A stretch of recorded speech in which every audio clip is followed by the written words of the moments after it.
जैसे जैसे लोकसभा मतदान की तारीखें अब नजदीक आ रही है, वैसे वैसे शहडोल लोकसभा में चुनावी प्रचार करने भाजपा और कांग्रेस के प्रत्याशियों के पक्ष में प्रदेश के बड़े चेहरे गांव-गांव आ रहे हैं। भाजपा प्रत्याशी हिमाद्री सिंह के पक्ष में प्रचार करने प्रदेश के मुखिया डॉक्टर मोहन यादव शहडोल लोकसभा क्षेत्र के अनूपपुर जिले के करपा ग्राम पहुंचे और जनता से अपने पार्टी के पक्ष में वोट डालने की अपील की।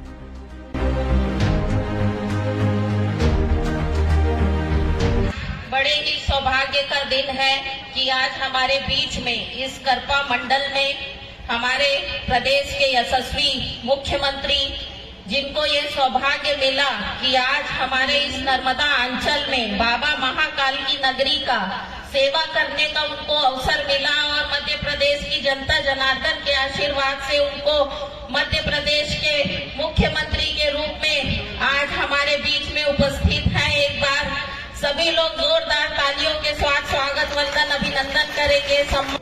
हीरा सिंह, कहाँ हीरा सिंह भाई, हीरे जैसा हमारा, जोरदार ताली बजाओ। कोई बात मत करो, चिंता जी मत करो हीरा भाई, हमारी निगाह में तो आप ही विधायक हो, यहाँ के आप ही हमारे प्रतिनिधि हो। हीरा सिंह श्याम जी, वाह क्या जोरदार, आपके यहाँ भी सिस्टम अच्छा बनाते हैं। भगवान राम और भगवान कृष्ण को एक बार एक साथ दिखाना हो मंच के ऊपर, तो हमारे अपने शहडोल में आपने बहुत अच्छे से दिखा दिया। दोनों में 17 लाख साल का अंतर है। भगवान राम को पृथ्वी पे अवतरित हुए 17 लाख साल हुए और भगवान कृष्ण को 5000 साल पहले, और इस मंच पे एक साथ दोनों को प्रकट करके राम जी का तो तीर धनुष हाथ में दे दिया और कृष्ण भगवान मेरे पीछे लगा दिए। जोरदार ताली बजाओ अपने इस आनंद के लिए। ये राम और कृष्ण की संस्कृति, मां नर्मदा का प्रांगण, बोलो नर्मदे महारानी की। इतना आनंद आता है जिस नर्मदा जी के कारण से, क्या मध्य प्रदेश, क्या गुजरात जीवंत नदी के नाते से जीते जी सबका जीवन धन्य करने वाली मां नर्मदा, और मां नर्मदा का भाग्य कहूं या आपका सौभाग्य कहूं, आपके आंगन से खेलती कूदती हुई क्या धारा चलती है आगे जाकर के। अगर आप जाके देखो सरदार सरोवर से उधर, तो विशाल समुद्र के रूप में आप ही नहीं पहचान पाओगे ये मां नर्मदा है कि विशाल सागर है। इतना आनंद बरसता है वहां। लेकिन जो भूखा है, जो प्यासा है, पूरा क्षेत्र, ये केवल भाजपा के बलबूते पे हुआ है। मां नर्मदा तो हजारों साल से बहती थी, लेकिन सुदूर राजस्थान के अंदर तक, इधर आपके रीवा, कहां सोनभद्र का इलाका, लेकिन बरगी बांध से मां नर्मदा रीवा में भी हमारी सोन नदी से मिलने के लिए बढ़ रही है। जोरदार तालियां बजाओ। ये केवल भाजपा की सरकार में हो सकता था। हमारे क्षेत्र के किसानों का जीवन अच्छा होने के लिए, सबका भला करने के लिए, उसमें क्या परेशानी, ये होना चाहिए कि नहीं होना चाहिए। मां नर्मदा का पानी तो बह ही रहा है, लेकिन बहते बहते प्यासे को पानी मिल जाए, प्यासे खेतों को पानी मिल जाए, तो सीमा पे जवान और खेत में किसान, ये सबके जीवन को बचाने का काम करते हैं। वो सीमा के जवान देश की आन बान शान के लिए अपनी ड्यूटी अदा करते हैं, और भूख से बचाने का काम हमारे किसान करते हैं। इसलिए आपको प्रणाम करता हूं, आपको नमस्कार करता हूं। और जिनके कारण से हम यहां इकट्ठा हुए, ये चुनाव सामान्य चुनाव नहीं है, लेकिन यशस्वी प्रधानमंत्री के नेतृत्व में जिस प्रकार का समय चला है, शहडोल में मुझे कुछ आंकड़े दिए हैं। शहडोल के अंदर 550 किलोमीटर की 850 करोड़ की सड़कें बन रही है।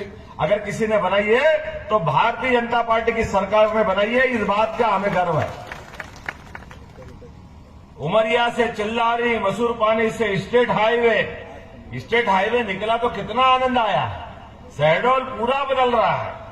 अनूपपुर वाले तितरी पौड़ी से देखल मार्ग, संजय नगर से मोहरी मार्ग, चटुआ धनपुरी मार्ग, अनूपपुर जेतहरी कुसुमाई हाई, बेलिया फाटक, थोड़े नाम में गड़बड़ा जाता हूं, लेकिन सड़कें तो सब बनी। जोरदार तालियां बजा दो सारी सड़कों के लिए। और अकेले मोदी जी ने 300 करोड़ की लागत से 43 से ज्यादा सिंचाई की परियोजना आपके अपने जिले के अंदर दिए। जोरदार तालियां नरेंद्र मोदी जी के लिए। वर्तमान में 830 करोड़ की 35 से अधिक सिंचाई परियोजनाएं अभी भी जिनका निर्माण कार्य जारी है। कांग्रेस के लोग थे, 55 साल केंद्र में शासन किया, उसके बाद भी पेट नहीं भरा, बीच में 1.25 साल भी दिए, लेकिन ना तब ना 60 साल तक मध्य प्रदेश में शासन करने के बाद ये सारे विकास के काम वो पहले कर देते।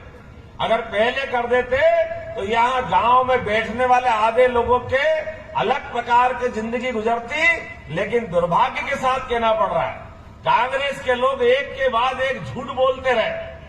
कहने के लिए वो बोलते क्या है, वो बताते कि हम आदिवासियों की जिंदगी बदलेंगे। 60 साल तक सरकार चलाने के बाद भी आदिवासी भाई बहन को उनके गांव के अंदर पक्का मकान देने की हिम्मत नहीं हुई, पक्का मकान देने की। अगर पक्का मकान देने का निर्णय किसी ने किया है तो हमारे नरेंद्र मोदी जी के शासनकाल में हुआ है। ये गांव गांव मोहल्ले मोहल्ले जाकर देख सकते, क्या शहर क्या गांव, हर जगह ये काम कर सकते थे, लेकिन ये खाली बोलने के लिए बोलते, उससे ज्यादा कुछ नहीं बोलते। हम आदिवासी भाई बहनों से ही पूछना चाहते, आपकी जिंदगी के अंदर पक्के मकान, गांव तक सड़कें, बिजली, सिंचाई की परियोजनाएं ये किसने दी है? ये केवल भाजपा की सरकार ने दी। मेरे पुराने मुख्यमंत्री श्रीमान शिवराज सिंह चौहान ने दी है। जोरदार ताली बजाओ शिवराज सिंह जी चौहान के लिए।